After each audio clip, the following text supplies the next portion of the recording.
or whatever. So now you're taking a risk of doing something you're not comfortable with doing. You feel what I'm saying? With Shakur Stevenson, when Shakur Stevenson fought Zepeda, I said, yeah, that probably inspired him because you got to think what they did for Shakur. So I said he probably is gonna stand there. But I'm telling you, stand there, and y'all can look at me. He said he's not gonna stand there. If he stands there, it's not gonna last 3 rounds. He's not gonna stand there. Hey, yo. If he stands there, he's not gonna stand there. If he stands there, it's not gonna last 3 rounds. He's not gonna stand there. When he feel that coming at him, he's going to get the hell on. Or it's not gonna last 3 rounds. We unpack. We unpack. We unpack. Coming to you live, Boxing Ego Unpack. Yeah. We unpack. We unpack. We unpack. Coming to you live. You good looking. Brian Norman Sr., RIPS, Devin Haney, and Team Haney. He has a lot to say. He says, why do you think Devin Haney is an underdog? He says, if Devin gets hurt by his son, his father, manager, and trainer will not know what to do in said circumstance. Man, oh man. What up, Fight World? It's your boy Ego, and I'm back with some more boxing. Y'all know what it is. I was watching this interview from Mill City Boxing, and it was some very good stuff from Brian Norman Sr. Definitely talking that talk. Definitely sounds confident in his son's ability to do what they say they're gonna do, right? I'll put the link in the description so you can watch it. I'm just gonna review it and give my thoughts to what's being said, but the link will be in the description so you can show love to the interview or, you know, brush up on some things. Very good stuff though. Let's get it. Why is Devin Haney the underdog? Why? What's going on? Why? Do you think he'll flip? Do you think he'll change last minute? No. Nah. That's it. Vegas ain't gonna get that away. No. Now, full disclosure, your boy Ego, I live in a state where you can't even bet. So I don't even have like DraftKings and all that. So I haven't confirmed this or researched it as of me recording the video. I did see that Brian Norman in the past was the favorite. This was closer when the fight was first announced. I haven't, I guess, checked again recently, but according to Brian Sr., he's saying that Devin is the underdog. Why you think that's the case, right? Which is a good point, because let the Haneyacks tell it. Oh, Devin's the youngest undisputed. Oh, Devin can't da-da-da-da. But this is the thing that's fake about the sport of boxing. And you're talking to a seasoned vet, somebody who's been in the game at the highest level, covered the greatest fights in modern boxing history, right? And I've said this before, but in case you're new, let me enlighten you. Boxing fans will oftentimes say this, that, and the third, especially online, because it don't really take much to type. It don't take much to grab your phone and text. Bow, bow, bow. Right? So it's easy in these formats to just go off at the mouth, say whatever. You even have people who aren't tough in real life get on the internet and act tough on the internet, which is mind blowing. Like, I mean, I've even had it where people, they've said stuff they would never say to me in the physical. And I went to the fights. I'm there live in the flesh. And the stuff you see online, I ain't never seen that in real life. Right? So the internet is like, it's almost like make-believe. It's like a fantasy island or something where when I was growing up, we call alcohol liquid courage because people get some drink in their system and you went to school with them, right? And all of a sudden they become the Incredible Hulk out of nowhere because they got that drink, that E&J up in them, that Henny in them, or Mad Dog 2020, whatever, you know, Four Locos, 211. That's the stuff we was on back then. Peppermint Schnapps. And now they're like this different character. You be like, that's the same person I go to school with? Because they acting different, right? And sometimes alcohol can bring out almost like people's inhibitions and different sides. So when I was growing up, it was called liquid courage, but the new liquid courage is online courage, armchair critics and stuff like that.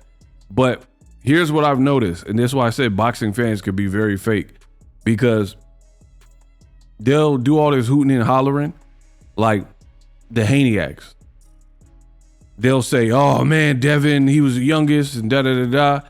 But when it comes to putting their money where their mouth is, they're not necessarily willing to do that, because if they were, Brian Norman wouldn't remain the favorite and Devin Haney remain the underdog, at least to this point, right? Just think about it.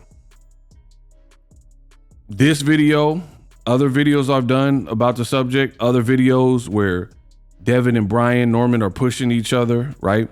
Just look in the comments. It might be 50-50. It might even be like 80-20, where 80% Haneyacks and only 20% of the people rocking with the boy Brian Norman. But that whole 80-20, 60-40, 50-50, or whatever the comment sections are showing is not indicative of what the sports books are showing. So that's how you know that somebody got to be lying.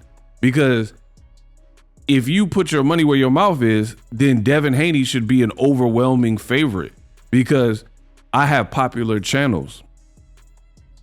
Facebook, Instagram, I'm on Twitter, TikTok, YouTube, of course. So I get an overview and an overflow of everything in the sport. And mind you, YouTube traffic is not inherently the same as Instagram. Like what people respond well to on Instagram is not necessarily what they respond well to in Facebook. They're like different audiences, even though they're all boxing fans that are following or seeing the post. So food for thought. I think if people kept it real, then the odds would be like they said. I remember one fight where I remember personally noticing this trend was Ward Kovalev. When I was making all my videos, mind you, I know Andre Ward, and I was going to the press conference and uploading, because I covered both Ward Kovalev fights live as credentialed media, right? I went to, pretty much I covered all of Andre. He lives in the same region as me, right? So I covered all of Andre Ward's final fights, pretty much from Paul Smith to retirement, right? Facts. Included in that was 2 Kovalev fights, which I also covered, right? So with the Kovalev fight, I was going to the press conference. They would do like an Oakland press conference. I would drive up there, blah, blah, blah, and post a video and just make videos because I was anticipating the fight. People were leaving these comments like, Crusher's gonna destroy Ward. Your boy Ward's getting cooked. The Crusher's coming for him. Sergey unalived the person. Ward is next. They was talking crazy. I went to Vegas to cover the fight. Needless to say, the sports book, right when I got there, the MGM, they show you like the betting lines and stuff. It had Andre Ward as the favorite. So I was like, man, these people fake, bro. Brody, they are fake, because all that hooping and hollering and hooting they was doing on the internet, but come fight week, it was like Ward was the favorite. So I'm like, where are all them people that was saying Ward he's gonna meet his maker and SOG, he gonna send him to, you know what I mean, like up. Where was that? And that's what this fight reminds me of. I still think it's a good fight, but you got people who are doing too much and acting like Brian Norman. And it's funny because Brian Norman Sr., I like that he's talking spicy. I'm a fan. Yeah, I'm a reporter. Yeah, I'm a business owner, but I'm still a fan. So make it entertaining for me. Okay. Smash the like button, yo. If anything, it'll be closer to even. It won't switch. It won't flip because they ain't gonna let us make that money. Wow. Because I'll do that. I'll take that one. I'll take that just for the win, for the dub, for the easy win. So I'm gonna be taking the chance. I'm gonna be doing a bigger gamble on the knockout. I can control what I can control. He said he put you feel what I'm saying? And Brian Norman Jr., I have a certain amount of control over what he does. Yeah, because you feel like I can control that part. Devin Haney, I seen him, and I'm looking at what they big up, and I'm looking at even. I be having about what I say. I want to smoke.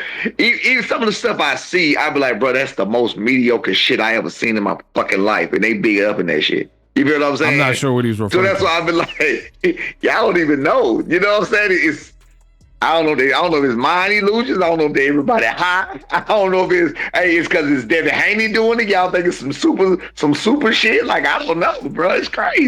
Do you guys think Bill can make the right coaching adjustments if Devin is in trouble during the fight? No. He already showed he can't. Ooh. With the Loma. He said, that was a great question from Mill City. He was like, if Devin gets hurt, can Bill like coach him through that? And the whole time Brian Norman is waiting to respond, he like, nah, shaking his head. Adjustments if Devin is in trouble during the fight. No, he already showed he can't. With the Lomachenko, huh? With the Lomachenko fight, or with the Ryan Garcia fight as well. I think his ego's so big that he got to be the one in the ring. He got to be the one talking. And I think that so his ego's so big that he got to be in the ring talking. And I don't think he can make those adjustments because he don't know what the fuck he doing. Like I said, y'all got to understand. All mine came from right here. I know. So basically, Brian Norman is saying Bill Haney won't be able to make adjustments when it gets thick, when it gets crucial, because he don't know what the F he doing.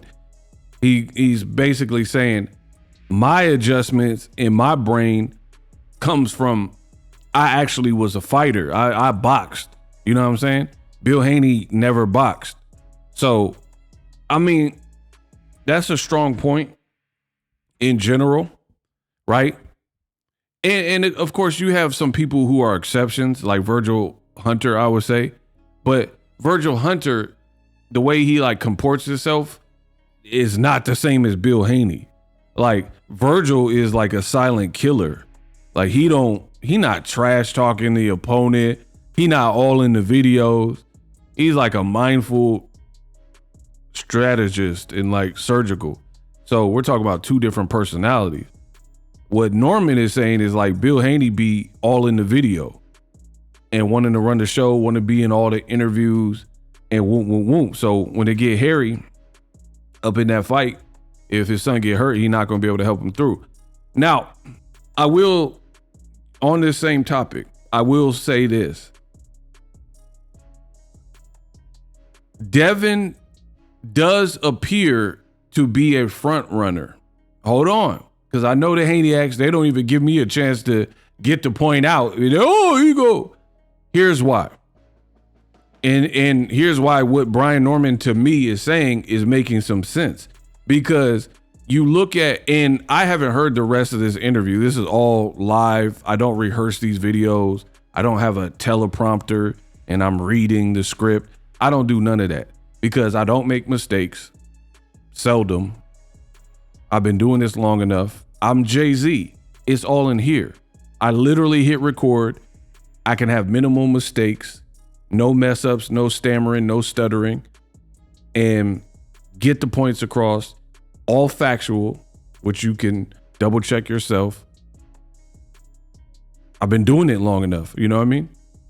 So Brian Norman, what he's saying that I agree with is Devin might be a front runner, good fighter, but we see Devin Haney at times where major adjustments are needed, and you don't really see those adjustments, especially for somebody who is almost emulating Floyd Mayweather.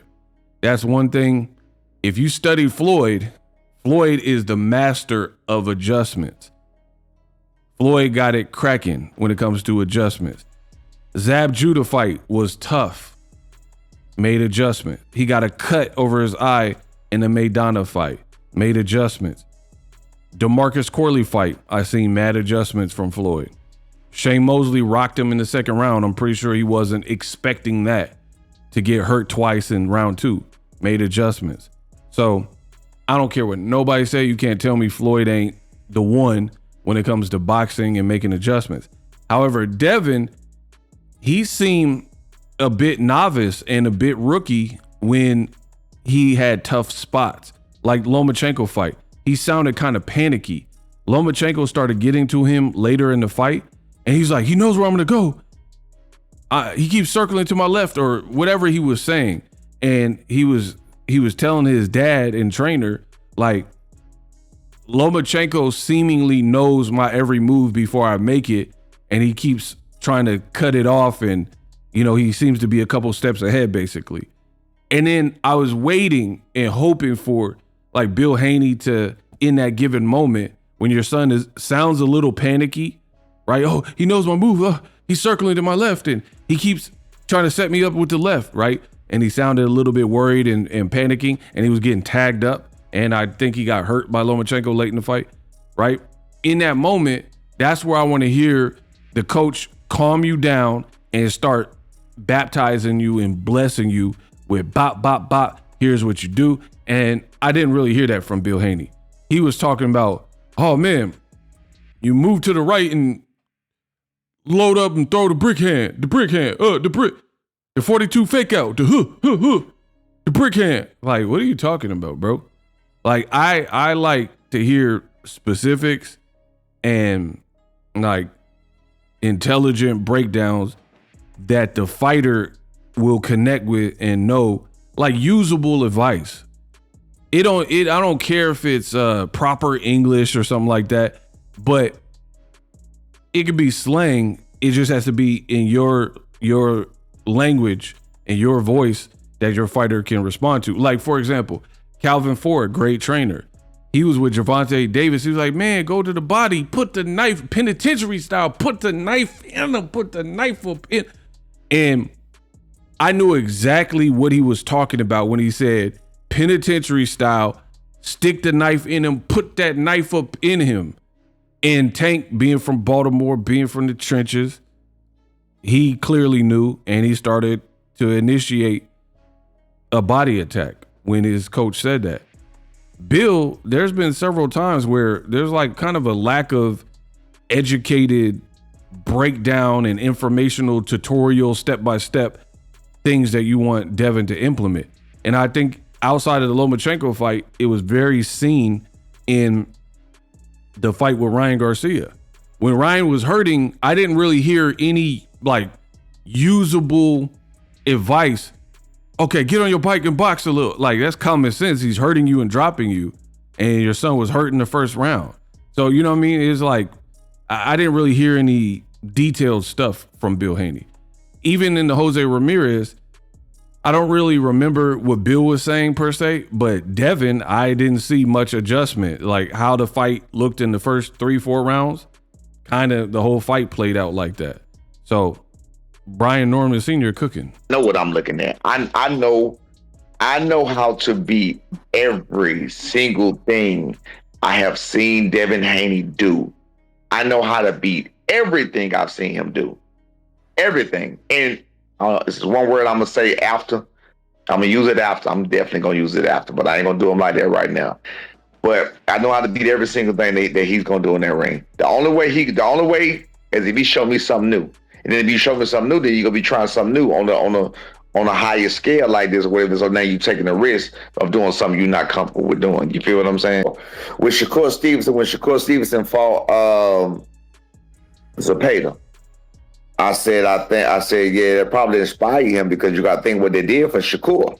Shakur was known as a runner. People was calling him a runner, even though I didn't think he was a runner either. I said Devin Haney wasn't a runner. I said that too. I said, I don't think Devin Haney a runner. So I didn't think, just one performance, we ain't going to just label them a runner. You know what I'm saying? But, I said with Teofimo, with Shakur did what he did, I said, I think that probably, it reignited because the world was on his side then, Shakur. A lot more people was on his side. He stood, fought like a man, stood in the pocket, picked them apart, did what he had to do to win that fight. You know what I'm saying? So I already knew, he probably I was thinking, that's what he's going to try to do. And also it's another thing I know he want to do that he always do in every single fight that ain't going to work this fight. So I said he probably is going to stand there. But I'm telling you, stand there. And y'all can look at me. He said he's not going to stand there. If he stands there, it's not going to last 3 rounds. What? He's not going to stand there. Hey, yo. If he stands there. So I said... Hey, man, I told you, it's getting chippy. And also, it's another thing I know he want to do that he always do in every single fight that ain't going to work this fight. So I said he probably is going to stand there. But I'm telling you, and y'all can look at me, he's not going to stand there. If he stands there, it's not going to last 3 rounds. He's not going to stand there. When he feel that shit coming at him, he's going to get the hell on. Or it's not going to last 3 rounds. You heard what I just said. One or two things. He going to get the hell on, or it's not going to last 3 rounds. One of them two. Hey, yo. He said if Devin Haney, he has 2 choices. Get on your motherfucking bike and pedal like Lance Armstrong off the PEDs, or fight like a man. What did Juntao say in Rush Hour? Put the gun down. Fight like a man. Wipe yourself off, you're bleeding. Right? He said fight like a man, and if you do that and you stand right there and you want to trade with my son, you're getting slept between the first, second, and third round. Wow. Hey, I already wanted to see this fight. Sign me up. I want to see it even more, bro. I've said it from day one. It's a dangerous fight. Brian Norman's team is talking talk. They talking spicy, yo. Damn, you calling a 3rd round KO, huh? He said third if he stand there. Yeah. If he stands there. Now, this is a good question. I want to get into... But here's the thing. Before it advances the conversation, let me say my piece.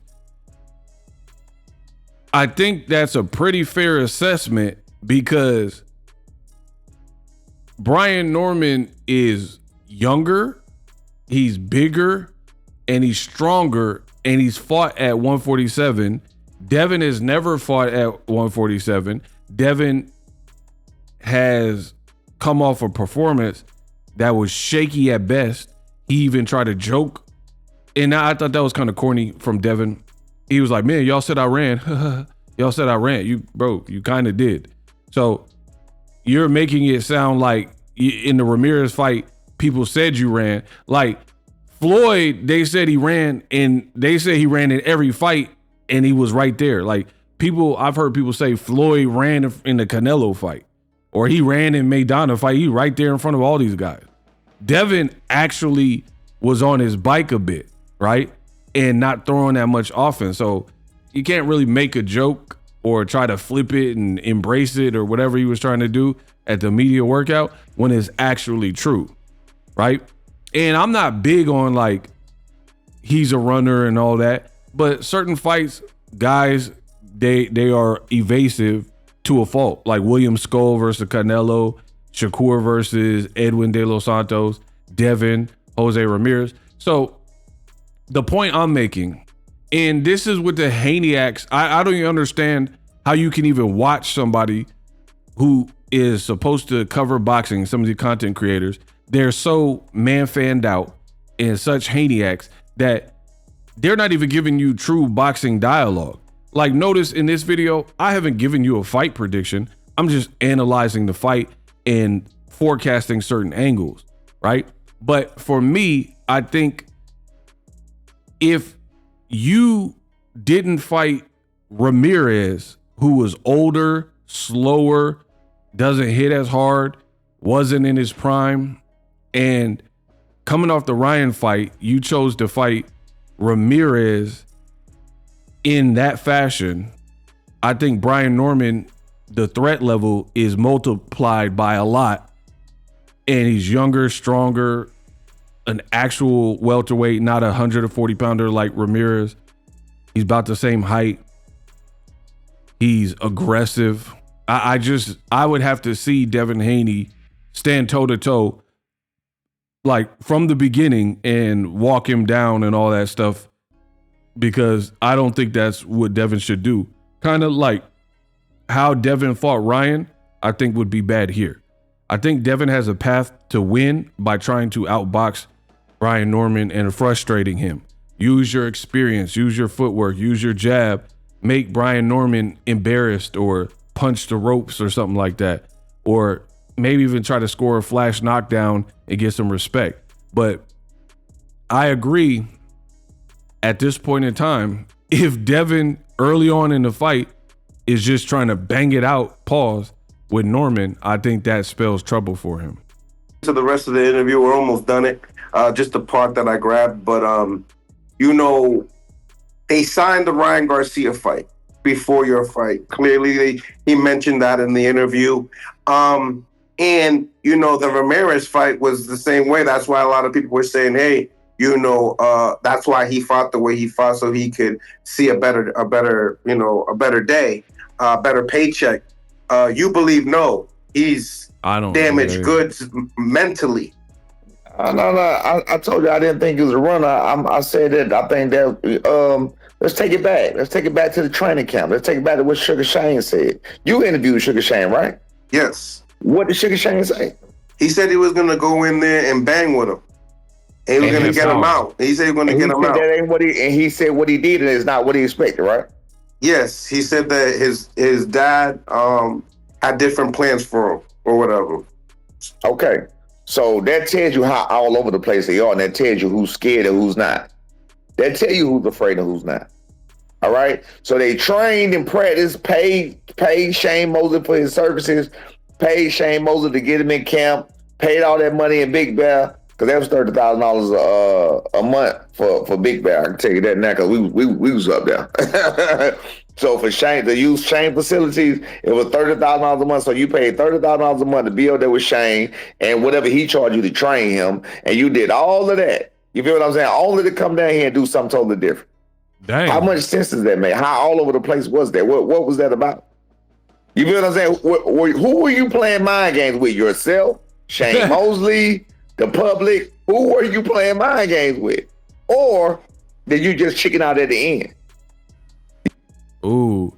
Hey, Brian Norman got a cookie. He making some points, make boxing ego say that's a good point. Bro, he kind of cooking. Like, you can't say it's mind games and you like, I hate when people do that in boxing, right? Where people will say, like, to the point of ridiculousness, Rob Dyrdek, you know what I mean? They'll say ridiculousness to justify a person having a performance that is less than desired.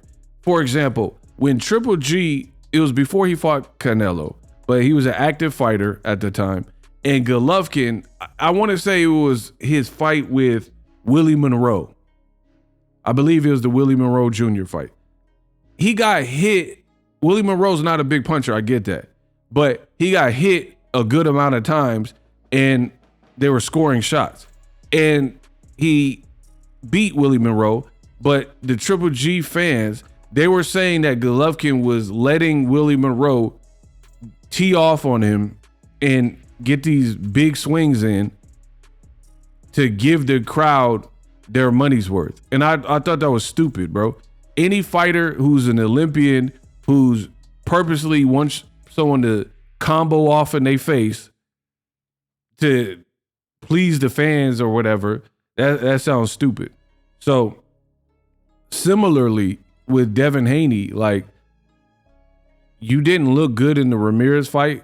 Boxing is a what have you done for me lately sport, and ultimately it left more to be desired. So that's what you're remembered for. That it's not, you can't say it's a mind game. Like, who are you playing? Like Brian Norman saying, who's a mind game against? Shane Mosley? How are you in camp?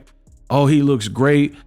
Shane Mosley was doing interviews like, I taught Devin how to punch correctly and sit down on his punches, and now his power is going to be there and you'll see.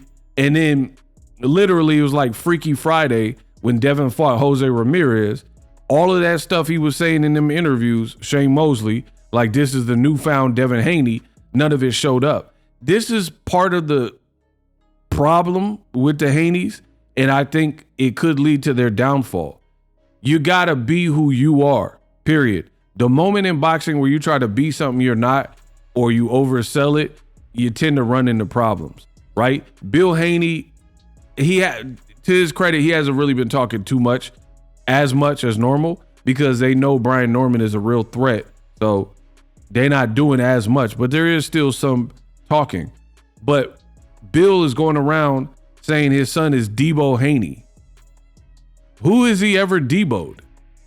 Like, the moniker don't even make sense. Name one fighter that was in the top 5 that he fought that he Debo'd.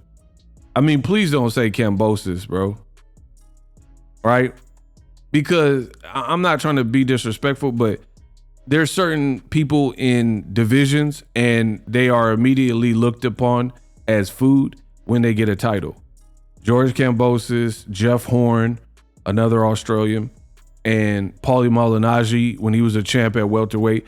People look at these guys and they're like, that's my easiest path to a belt. Like, let's be real. If you had to fight Floyd Mayweather, Manny Pacquiao, Jaron Boots Ennis, Terrence Crawford, or Errol Spence, or Paulie Malignaggi, come on, bro.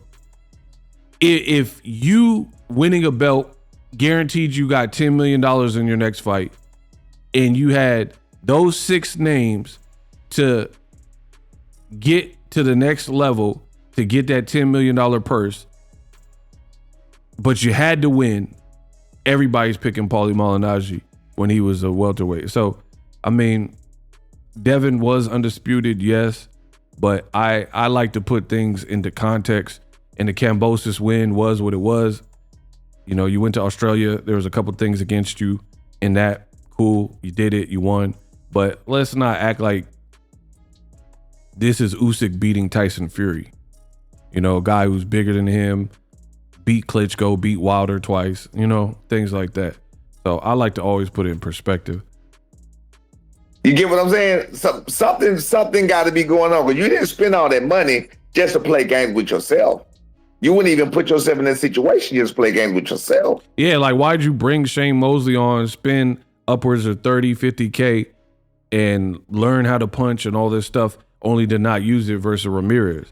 That's probably because Devin was coming off the Ryan performance. He hadn't fought in a year. He's fighting at a catch weight. They were saying Ramirez has some power, and he possibly had cobwebs from the Ryan fight. And they were fighting. It was a new environment, fighting outdoors on this turkey card in the street.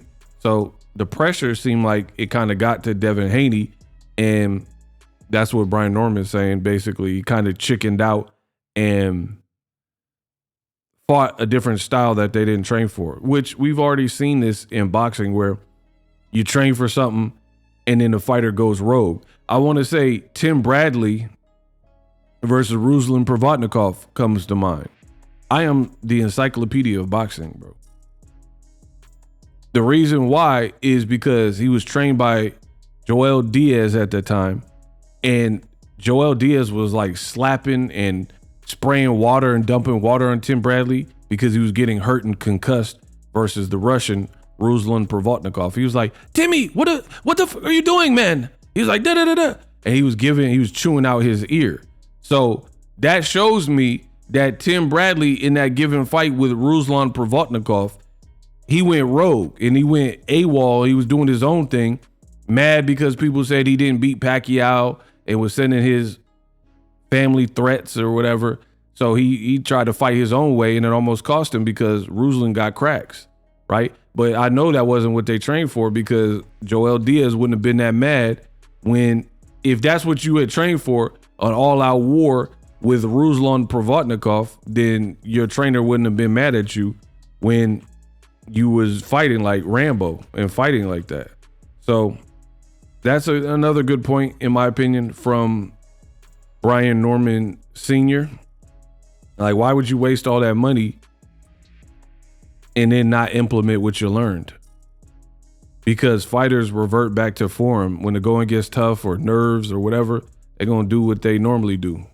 So I think, if anything, like I said, Bill Haney said he had to be set to move, so that's why he moved and ran the whole time. The only thing about him moving and running the whole time is he didn't throw enough, and I think he didn't throw enough because he was scared to get encountered. If you want the example of him scared to be encountered, go look at the first jab he threw against Ryan Garcia, and he got caught. Go back it up and look at the first body jab against Ryan Garcia. You'll see him flinching when he came back. I studied this. This is what I do. He's not as brave as y'all think he is in the ring itself. He's not brave in the ring. Wow. Obviously, Wow, he said he ain't brave like that. So I'll put the link in so you guys can listen to the full interview. But he's saying Devin ain't built like that, and his son is going to exploit that. So his only choice to extend the fight is to run and basically do stuff we haven't seen him do in recent fights. I feel like Brian Norman was cooking. He said a lot of points that we can back up with data points and historical info from recent Devin Haney fights. And to add on to what he's saying, before Ryan clipped him in like 30 seconds in the first round, Devin came out like spicy. So I think Devin came out like fully confident, full on confident.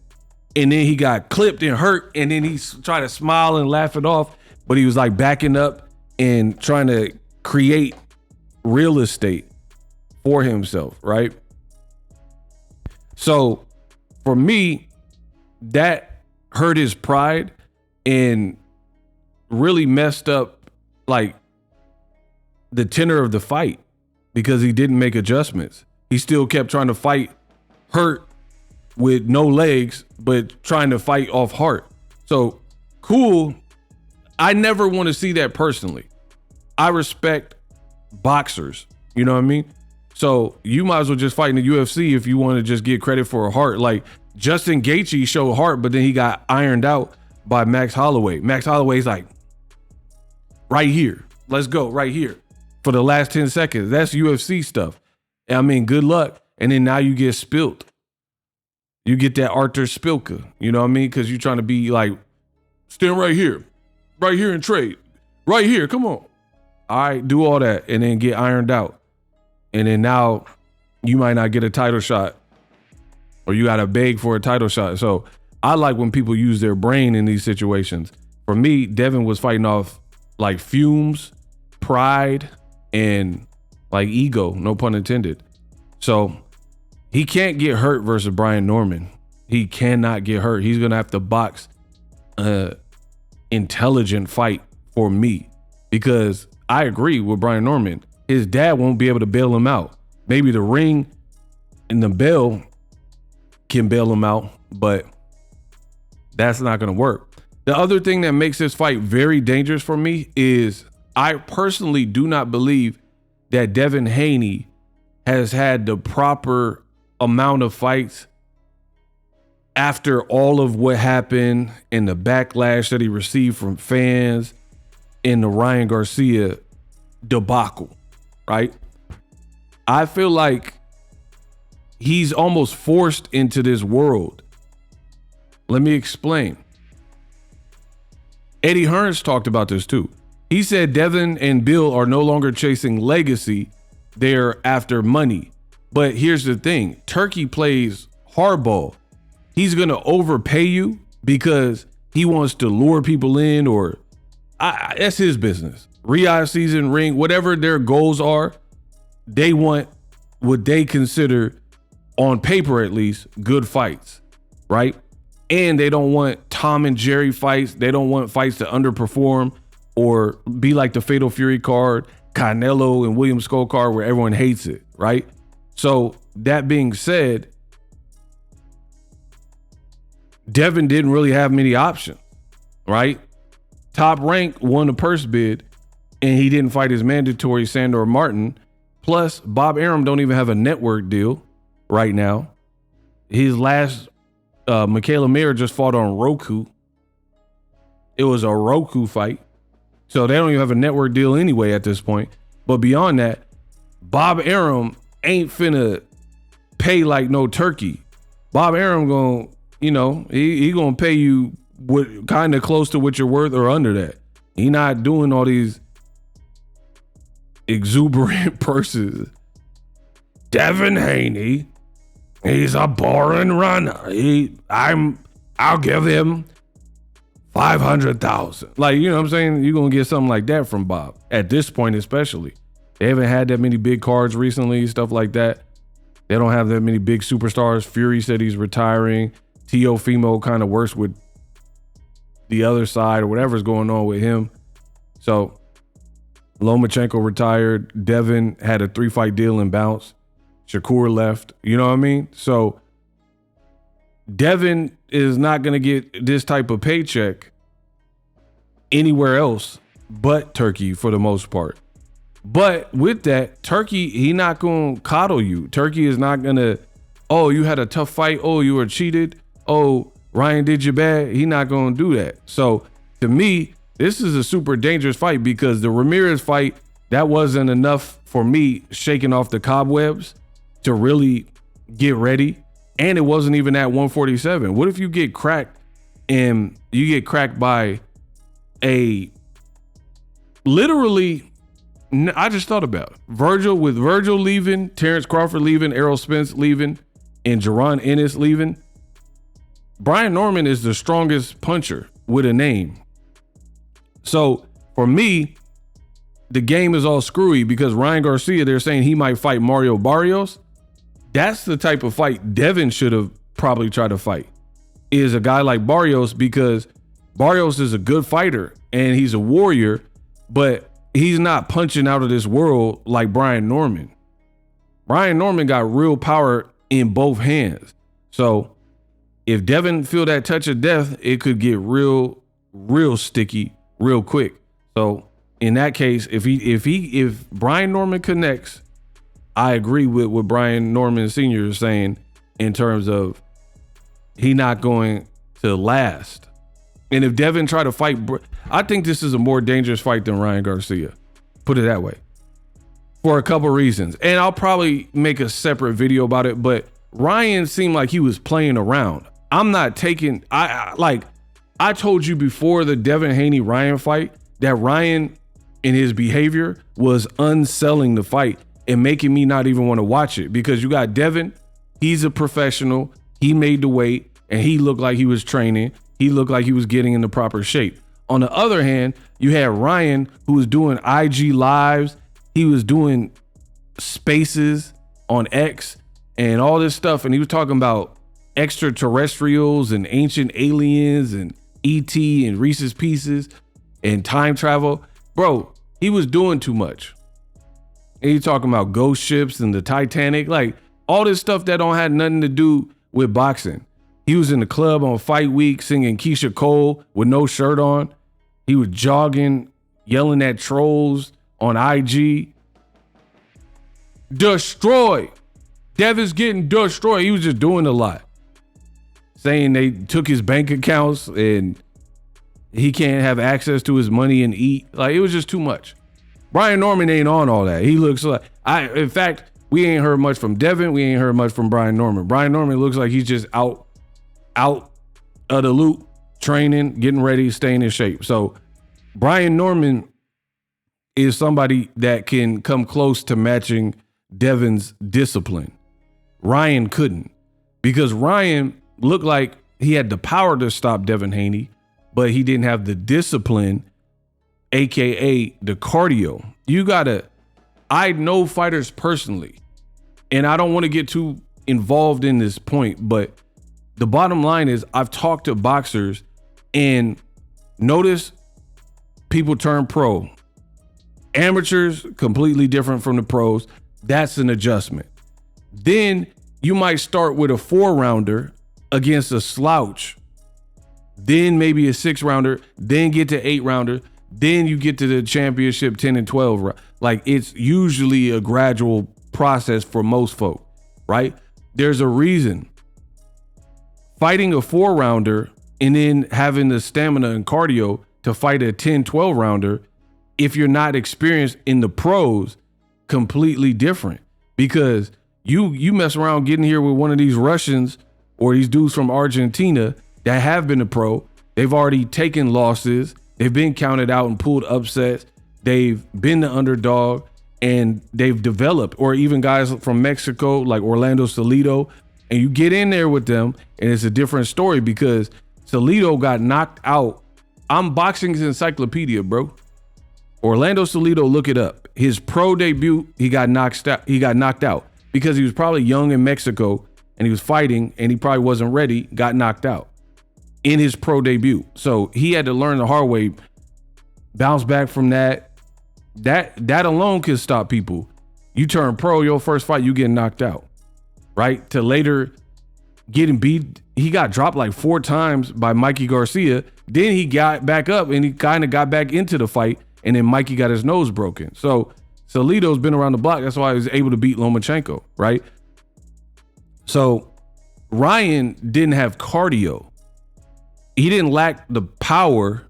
He looked like he lacked the training and the discipline and the cardio, because as soon as he would press the gas and throw some combos and combo Devin up and get a reaction, every time he connected, he got a reaction out of Devin, bro. Every time Ryan did. He just couldn't put that stamp on it. And he had a referee, to Ryan's credit, the referee, Harvey Dock or whatever, that was kind of meddling and giving Devin a lot of time to recuperate and dust off. And Ryan was trying to jump on him and he was like, go back. It was just a lot. So that was that. But Brian Norman ain't that. Like he's a different fighter, his own person. He don't look like he's playing them games. And he's a champion who's undefeated. So he don't look like he's going to want to let that belt go easy. So I'm looking forward to a good fight. You got a boxer and a puncher. That usually spells trouble, especially if they're both disciplined and it's a high stakes match. Boxing's been dry. This is the biggest boxing card that we know of, or one of them, to close the year. So I'm looking forward to it. Let me know how I did in this video. For more daily boxing news, Boxing 24/7, I got you. I'm Boxing's encyclopedia, the best in the business, and it's not even close. Subscribe for all your boxing needs. If you like this video, y'all know what to do, and subscribe. We unpacked. Live streaming can be tough, which is why I use StreamYard. Click the link in the description for StreamYard, which is an awesome tool that enables you to set up your stream with ease of use. Get great results with live streaming. It's what I use.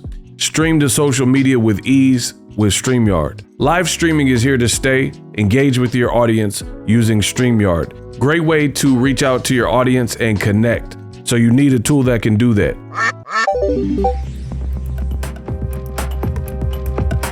If you're new to YouTube and you're struggling to get views, one tool I can provide to you is TubeBuddy. I've been on YouTube over 10 years.